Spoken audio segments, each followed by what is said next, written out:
London, 1850. The relentless rain pelted against the windows of the Vincent family's once grand townhouse as Nora Vincent stared at the papers before her. The candlelight flickered, casting long shadows across the faded wallpaper that had once been the envy of Mayfair. Now, like everything else in their possession, it was worn thin from neglect. "There must be another way," she whispered, her fingers trembling as she traced the lines of her father's debt notes. £20,000. The sum seemed impossible, a mountain of debt accrued through her father's desperate gambling following her mother's death 3 years prior. His subsequent passing had left Nora, at 22, the reluctant head of a family facing ruin. Mrs. Pratt, their housekeeper of 20 years, now working for mere promises of payment, entered with a tray of tea. "The coal merchant refused us again, Miss Nora, and the butcher says not another cut without payment." The older woman's eyes softened with sympathy. "Your sisters need new winter boots. Miss Emily's are worn through completely." Nora nodded, thinking of her 3 younger sisters upstairs. Emily at 16, Catherine 14, and little Rose just 10. Without their father's modest income as a barrister, they had survived on the dregs of their mother's inheritance, but even that had run dry. "Lord Pembroke's letter came this morning," Mrs. Pratt added hesitantly. Nora's stomach clenched. Lord Pembroke, their father's cousin and last hope, had made his position clear months ago. He would offer no assistance to a family disgraced by gambling debts. "Thank you, Mrs. Pratt. That will be all." Alone again, Nora opened the letter with resignation. The contents were worse than expected. Lord Pembroke would not help, but he had graciously found a solution to their predicament. The words blurred before her eyes. "Have arranged an introduction to Lord William Vance, who seeks a bride of good family, if modest means. His fortune is considerable, his reputation impeccable. Though he is known to be of serious temperament, he offers to settle all your father's debts in exchange for your hand." Nora let the paper fall. A marriage of convenience. Her for £20,000. She had always believed that love, like her parents had shared, would be her future, but that was before debt and desperation had rewritten her fate. Love is a luxury meant only for those with fortune and status, she reminded herself. For women like her, penniless and responsible for younger siblings, practicality must prevail over romance. The following afternoon, Nora sat rigid in Lord Pembroke's elegant drawing-room, feeling every inch the supplicant she had become. Across from her sat Lord William Vance, heir to the earldom of Thornfield, studying her with cool detachment. He was taller than she had expected, with features too severe to be called handsome, a straight nose, sharp cheekbones, and eyes the colour of slate. His dark hair was immaculately styled, his clothing of the finest quality without ostentation. At 35, he was considerably older than Nora, with a reputation for brilliance in business but coldness in temperament. "Miss Vincent," he said, his voice deep and measured, "I understand your predicament." "Do you, my lord?" The words escaped before she could temper them. A flicker of surprise crossed his face. "I understand the financial aspects, certainly. £20,000 in debt, 3 younger sisters to provide for, and no income to speak of. You've been thorough in your investigations." "I am thorough in all matters of business, Miss Vincent. And make no mistake, this is a business arrangement I am proposing." Lord Pembroke cleared his throat uncomfortably. "William has been widowed these past 5 years. His estate requires a mistress, and society expects him to remarry." "And you require financial salvation," Lord Vance added bluntly. "I offer a mutually beneficial arrangement. I will settle your father's debts immediately, provide for your sister's education, and establish a generous allowance for your personal use. In return, you will bear my name, manage my household, and—" he paused, his gaze sharpening, "provide an heir." Heat rushed to Nora's face. Of course. The clinical way he spoke of such intimacy made her heart race with indignation. You speak as if purchasing livestock, my lord. For the first time, something like amusement flickered in his eyes. I assure you, Miss Vincent, the price I'm paying far exceeds that of even the finest thoroughbred. William, Lord Pembroke admonished, but Lord Vance merely inclined his head in acknowledgment. Forgive my directness, Miss Vincent. I have no talent for romantic pretense. I offer security, position, and comfort. You need not love me, nor I you.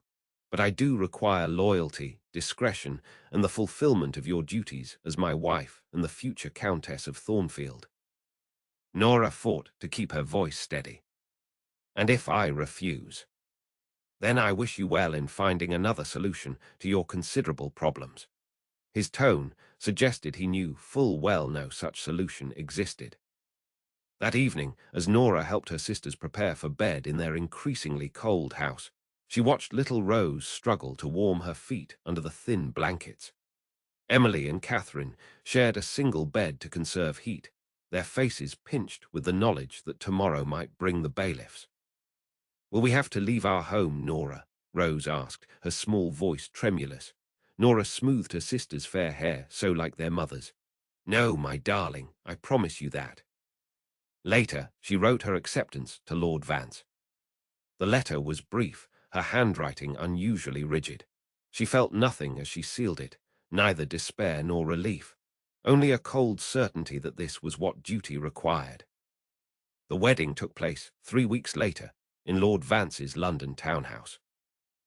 The ceremony was small, attended only by Lord Pembroke, Nora's sisters, and a handful of Lord Vance's business associates. Nora wore her mother's ivory gown, hastily altered by Mrs. Pratt's skilled hands. Lord Vance, William, as she must now call him, watched her approach with the same detached interest he might give to a business ledger. As they exchanged vows, his hand closed around hers. The unexpected warmth of his touch sent an unwelcome shiver through her body. His hands were not soft like those of idle gentlemen, but strong and capable, the hands of a man who, despite his title, understood work. "I now pronounce you man and wife," the vicar declared, and with those words Nora Vincent ceased to exist. In her place stood Lady Nora Vance, a woman bound to a cold stranger by desperation and duty. The wedding breakfast was a solemn affair. William spoke primarily to his associates about business matters, while Nora attempted to keep her sister's spirits high. Afterward, they were escorted to William's country estate in Derbyshire, where the younger girls would remain while the newly wedded couple embarked on a brief honeymoon tour to Scotland. As their carriage pulled away, Nora watched her sisters waving from the grand entrance of Thornfield Hall, a magnificent stone manor that was now supposedly her home. Rose's tears, Catherine's worried frown, and Emily's forced smile burned into her memory. "They will be well cared for," William said, noticing her distress. "I've arranged for tutors, new wardrobes, and all the comforts they lacked before." "Thank you," Nora replied stiffly. "You've been generous. It was our agreement." The silence that fell between them stretched uncomfortably as the carriage rolled through the countryside. Nora stared out the window, aware of her husband's occasional glances. When she finally gathered the courage to look at him directly, she found his expression inscrutable. "You need not fear me," he said suddenly. "I may not offer love, but I will never be cruel." "I don't fear cruelty, my lord. I fear indifference." Something flickered in his eyes, surprise, perhaps, or recognition. "Most would consider indifference preferable to malice." "Most have not watched indifference destroy a family," she replied, thinking of her father's slow withdrawal from life after her mother's death. William studied her face. "You speak of your father. How did you?" "As I said, I am thorough in my investigations. Your father's decline following your mother's passing is well documented." Nora felt exposed, as if he had peered into her private pain. "Then you know he loved her beyond reason. And that love drove him to ruin your family's security." His tone wasn't accusatory, merely factual. Yes, the admission hurt. But at least they had happiness, however brief. William turned to look out the window. Happiness is fleeting. Security endures. Is that why you chose me? For security? I chose you because you are practical, intelligent, and from a respectable family despite your current circumstances. Your beauty was an unexpected benefit.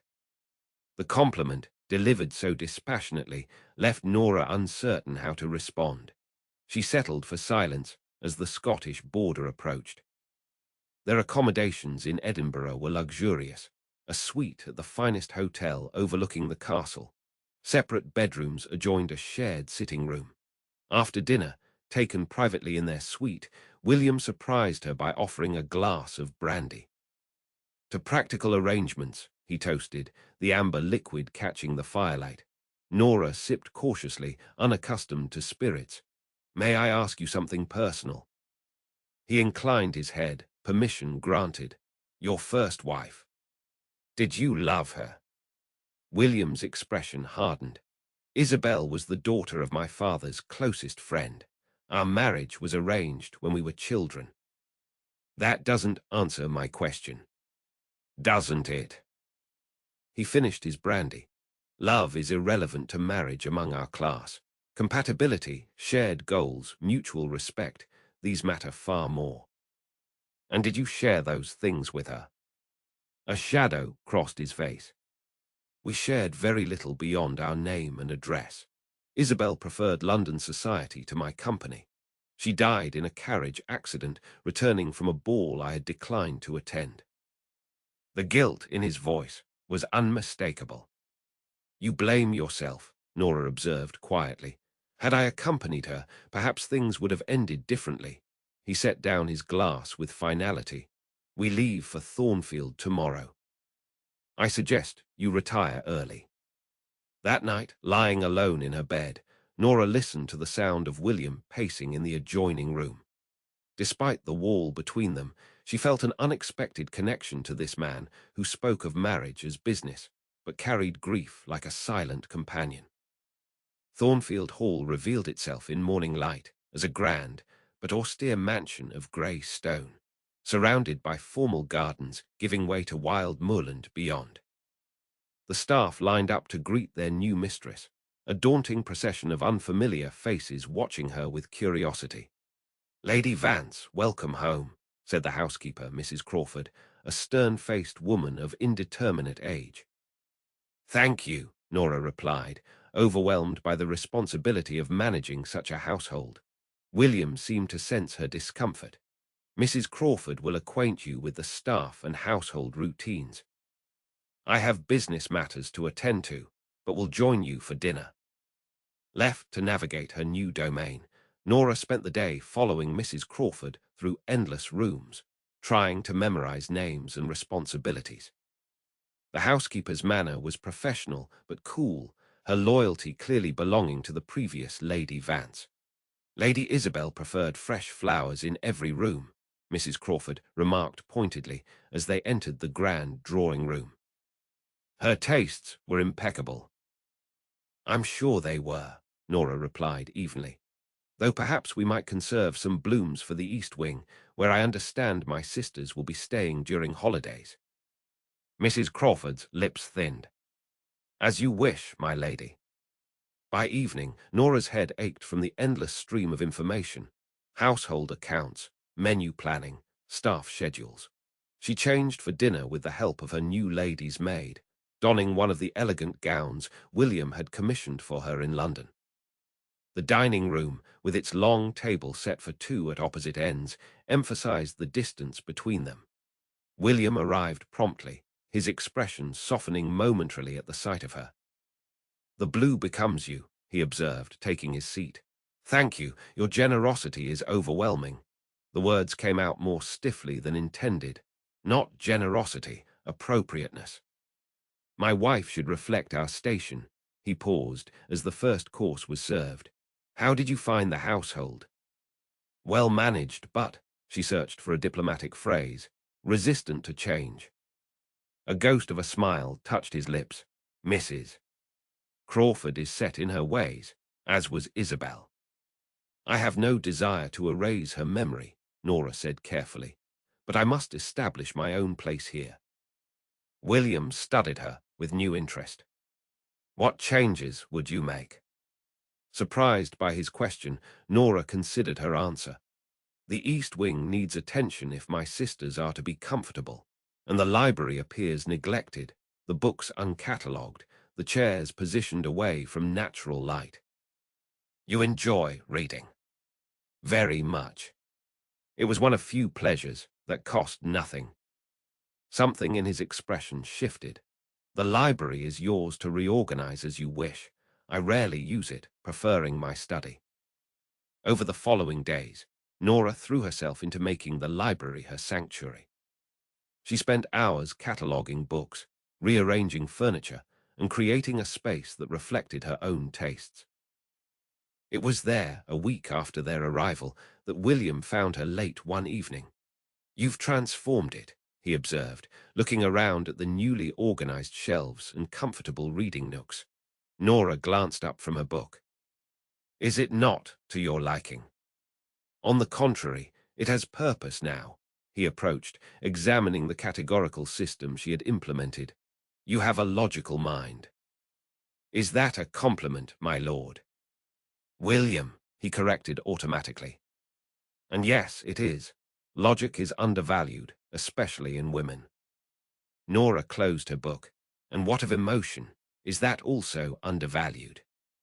He stiffened. "Emotion clouds judgment. Or perhaps it illuminates what judgment alone cannot see." William's eyes narrowed, not in anger but consideration. "An interesting perspective." He hesitated before continuing. "I came to inform you that we will have guests for dinner tomorrow, business associates from London. I shall ensure everything is prepared." He lingered, seeming on the verge of saying something more, then simply nodded and departed. The dinner party the following evening brought 5 gentlemen to Thornfield, bankers and investors in William's various enterprises. Nora, dressed in her finest gown, played hostess with a composure that belied her inexperience. She directed conversation, ensured glasses remained filled, and observed the dynamics between her husband and his associates. William, she noticed, commanded respect through quiet authority rather than dominance. He listened more than he spoke, but when he did speak, the table fell silent in attention. "Lady Vance," one of the gentlemen, Mr. Harrington, addressed her during dessert. "Your husband tells us you've reorganized the library. Perhaps you might apply your organizational talents to his business correspondence as well." The table chuckled, but William's response was measured. "My wife's intelligence is not a matter for jest, Harrington. Her system has already saved me considerable time finding references." The unexpected defense warmed Nora. Later, as they bid their guests good night, William's hand brushed against the small of her back, a fleeting touch that sent an unfamiliar warmth spreading through her body. When they were alone, she found the courage to ask, "Did you mean what you said about my system being helpful?" "I never say things I don't mean," he replied. "In fact, I wonder if you might consider reviewing some proposals I've received. Your perspective might prove valuable." The request, so unexpected, left her momentarily speechless. "You would trust my judgment in business matters." "I would value your observations. The decision remains mine, of course." Despite the qualification, Nora recognized the offer as significant. "I would be happy to assist." In the weeks that followed, a tentative routine developed. Mornings were spent with Mrs. Crawford attending to household matters. Afternoons found Nora in her library, often reviewing documents William had left for her consideration. Evenings brought them together for dinner, where conversation gradually became less stilted. "You've noted concerns about the Manchester investment," William remarked one evening, referencing her annotations on a proposal he'd given her. "The projected returns seem optimistic given the recent cotton tariffs," Nora explained. "And the manager's previous enterprise failed under similar circumstances." William nodded thoughtfully. I had similar reservations, though for different reasons. Your perspective is refreshing. The compliment, delivered in his usual measured tone, nonetheless pleased her. Thank you. Your sisters will arrive next week for Christmas, he said, changing the subject. I've arranged for a pianoforte to be delivered for Miss Emily. I understand she plays well. The thoughtfulness of the gesture caught Nora off guard. She does. It's most kind of you to remember. I remember everything you tell me, he said simply. That night, alone in her bedroom, Nora found herself dwelling on William's words. The cold, calculating man she had married was revealing unexpected depths, moments of consideration that contradicted his professed indifference. The arrival of her sisters transformed Thornfield. Suddenly, the austere halls echoed with Rose's laughter, Catherine's excited chatter, and Emily's music. William, to Nora's surprise, did not retreat to his study, but engaged with the girls with awkward but genuine interest. Lord Vance showed me his collection of botanical specimens, Catherine announced at dinner. He's promised to help me start my own herbarium. And he's having a special saddle made for me, Rose added, so I can learn to ride properly. Emily, more perceptive than her younger sisters, watched the interactions between Nora and William with thoughtful eyes. After dinner, as William escorted Rose to see the library Nora had created, Emily approached her sister. He's not what you expected, is he? She asked quietly. Nora hesitated. No, he's not. Are you happy, Nora, truly? The question caught her unprepared. We are. Comfortable with each other. Emily's gaze was knowing beyond her 16 years. That's not what I asked. Before Nora could formulate a response, William returned with Rose, who was chattering excitedly about the books she wanted to read. Perhaps your sister will read to you before bed, William suggested. She has a particular talent for bringing stories to life. Rose looked to Nora hopefully. Will you? Like you used to before, Father. Of course, darling, Nora agreed, touched that William had noticed her reading aloud in the library. Later, after the girls had retired, Nora found William in his study reviewing correspondence.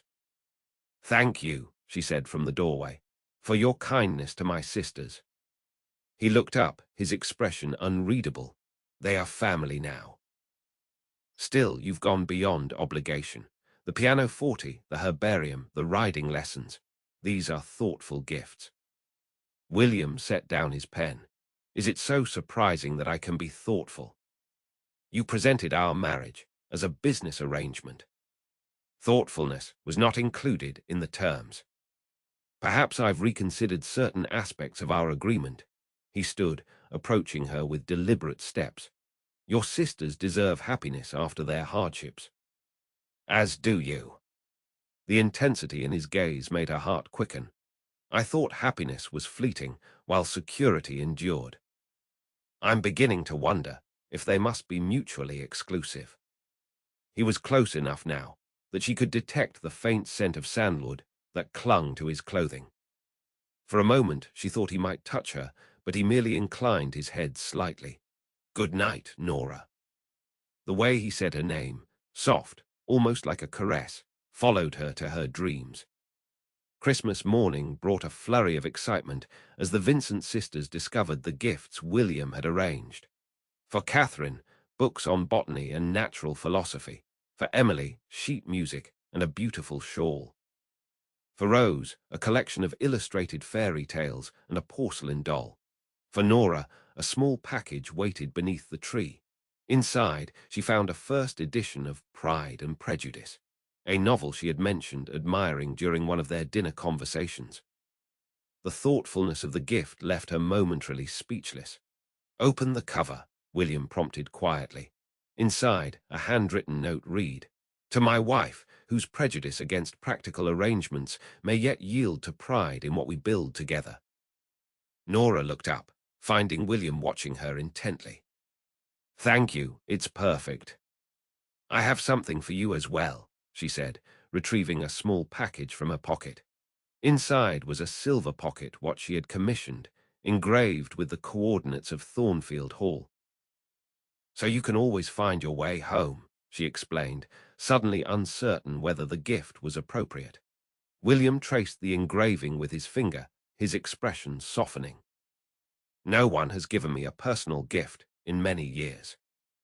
The vulnerability in his admission touched her deeply. Before she could respond, however, the moment was interrupted by the arrival of Lord Pembroke, come to join their Christmas celebrations. The older man watched their interactions throughout the day with evident satisfaction. After dinner, as the girls entertained themselves with music, he cornered Nora in the hallway. "I see William has thawed considerably in your presence," he observed. "I haven't seen him so engaged since before Isabel's death." "We have reached an understanding," Nora replied carefully. Lord Pembroke's eyes twinkled. "Is that what they call it these days? My dear, he watches you when you're not looking, hardly the behavior of a man merely fulfilling a contract." His words stayed with Nora as the holiday season progressed. She began to notice the small ways William sought her company, asking her opinion on household decisions, bringing books he thought might interest her, lingering after dinner rather than returning to his study. As New Year's Eve approached, preparations began for the traditional Thornfield ball, an event William had continued despite his personal distaste for large gatherings. "Isabel always hosted it," he explained when Nora questioned the necessity. "The community expects it." The night of the ball arrived with a flurry of activity. Nora, dressed in a gown of deep emerald that William had specifically commissioned, descended the grand staircase to find him waiting at the bottom. For once his mask of indifference slipped, revealing open admiration. "You are breathtaking," he said, offering his arm. The compliment, delivered with uncharacteristic warmth, sent color to her cheeks. "Thank you." As they greeted their guests, Nora was acutely aware of William's proximity, his hand occasionally brushing hers or resting lightly on the small of her back. Each touch sent shivers through her that had nothing to do with the winter chill. The ball was a success, with even Mrs. Crawford grudgingly admitting that Lady Vance had managed the event with grace. As midnight approached, William led Nora onto the dance floor for the final waltz. "You've impressed everyone tonight," he murmured as they moved in perfect synchrony. "Especially me." "I merely did what was expected," she demurred. "No." His hand tightened slightly at her waist. "You transformed an obligation into a celebration. It's a gift you have, finding joy in duty." The observation, so perceptive, left her momentarily speechless. Around them, the countdown to midnight began.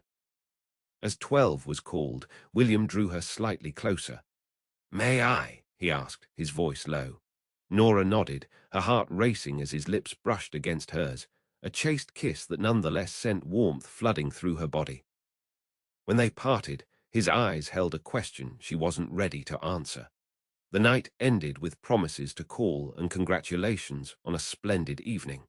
As the last guests departed, William found Nora in the library, where she had retreated to collect herself. "You're trembling," he observed, moving to stoke the fire. "It's been an overwhelming evening." He turned to face her. "I've been thinking about our arrangement." Nora's heart stuttered. "Oh." "The terms I initially proposed seem inadequate now." "In what way?" William stepped closer. "I spoke of duty and obligation, of practical considerations. I failed to account for the possibility that I might come to care for you." The admission hung in the air between them. Nora found herself unable to look away from his intense gaze. "And have you," she asked softly, "come to care for me?" "More than I thought possible." He reached for her hand, his touch sending that now familiar warmth through her veins. "I find myself thinking of you when we're apart. I value your opinions, your perspective. Your presence has brought life back to this house, and to me." Nora searched his face, looking for any sign of insincerity, but found only vulnerable honesty. "I thought love was a luxury meant only for those with fortune and status." and I thought it a weakness to be avoided. His thumb traced circles on her palm. We were both wrong.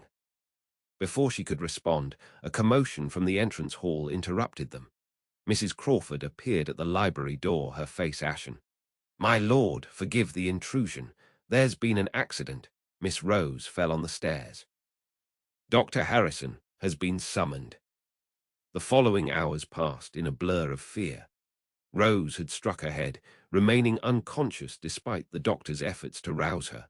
Nora sat by her sister's bedside, holding her small hand and praying as she hadn't since her mother's death. William remained close, sending for specialists from London, ensuring every possible comfort was provided. When Nora, exhausted, finally succumbed to tears, it was his arms that held her. I cannot lose her, she whispered against his chest. You won't, he promised. We won't. For 3 days, they maintained their vigil. William rearranged his business affairs to remain at Thornfield, working from a makeshift desk in Rose's anteroom to be close if needed. Nora watched him with new eyes, seeing the depth of compassion beneath his reserved exterior.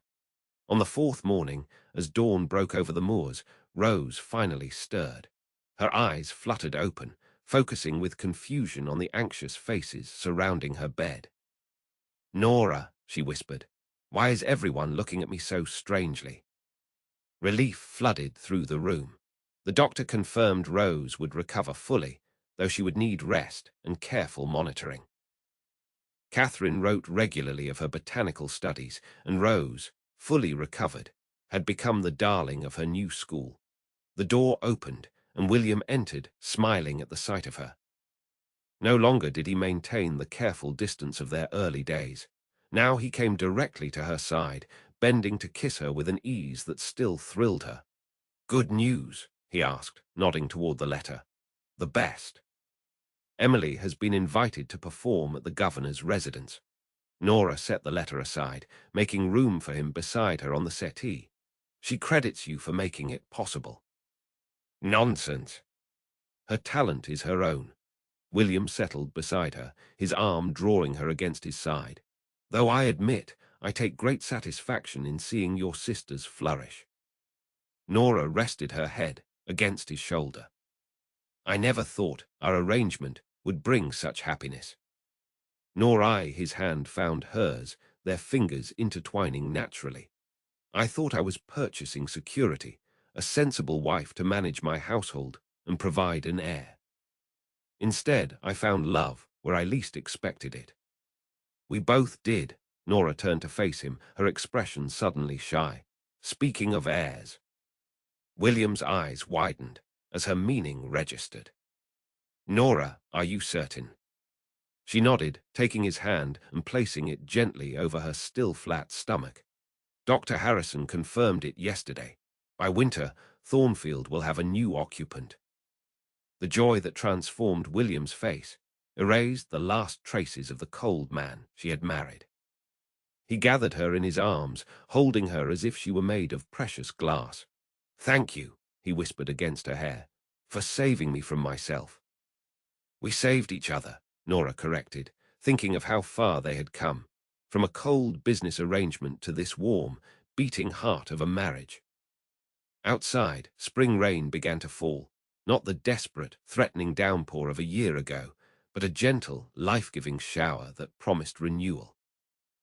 Like their love, unexpected, transformative, and ultimately inevitable.